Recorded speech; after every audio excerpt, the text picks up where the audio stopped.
బరిసె అంటే ఏమిటి? తెలంగాణలో పుట్టిన ఒక స్వరం. నమస్కారం మిత్రులారా. ఈరోజు నేను మీ ముందుకు ఒక కొత్త పేరుతో వస్తున్నాను. ఆ పేరు బరిసె. చాలా మందికి ఈ పదం కొత్తగా అనిపించవచ్చు. కానీ ఇది తెలంగాణ మట్టిలో పుట్టిన పదం. గ్రామాల గుండెల్లో వినిపించిన పదం. ప్రజల పోరాటానికి సంబంధించిన పదం. బరిసె అంటే ప్రజలు చేరే స్థలం. ప్రజలు తమ గోస చెప్పుకునే చోటు. అన్యాయం జరిగితే ప్రశ్నించేది వేదిక. పోరాటం మొదలయ్యే బాట.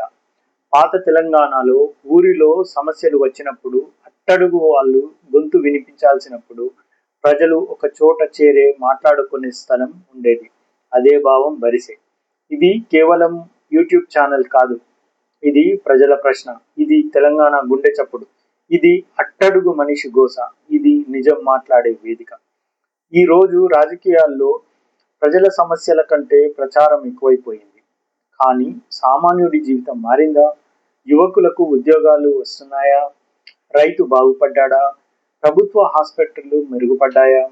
ప్రభుత్వ పాఠశాలల్లో క్వాలిటీ ఎడ్యుకేషన్ వస్తుందా? మధ్యతరగతి బతుకులు సులభమయ్యాయా? ఇవి అడిగే వాళ్ళు తగ్గిపోతున్నారు. అందుకే బరిసె పుట్టింది. ఇక్కడ భయపడే రాజకీయాలు ఉండవు. భజన రాజకీయాలు ఉండవు. కులం చేసి చర్చలు ఉండవు. ఇక్కడ ప్రజల సమస్యలు పై మాట్లాడుతాం.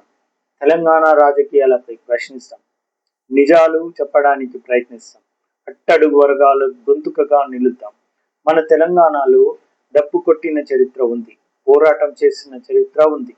అన్యాయం ఎదిరించిన చరిత్ర ఉంది.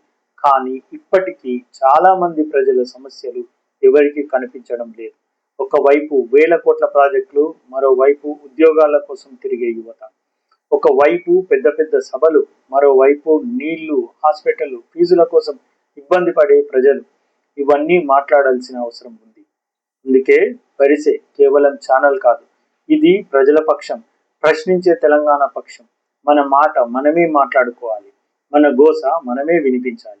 ఎందుకంటే ప్రజాస్వామ్యంలో చివరికి గొప్పది ప్రజల గొంతే. ఈ ప్రయాణంలో మీరు కూడా తోడుండాలి. మీ ఊరి సమస్య, మీ బస్తీ సమస్య, మీ గ్రామం సమస్య, మీ అనుభవాలు అన్నీ బరిసెలో వినిపించాలి. ఇది నా ఒక్కరి ఛానల్ కాదు. ఇది ప్రజల వేదిక. ఇది తెలంగాణ మట్టి మాట. ఇది బరిసె, ప్రజల మాట. తెలంగాణ ప్రజల కోసం. తెలంగాణ రాజ్యాధికార పార్టీ. జై బీసీ, జై మల్లన్న, జై తెలంగాణ.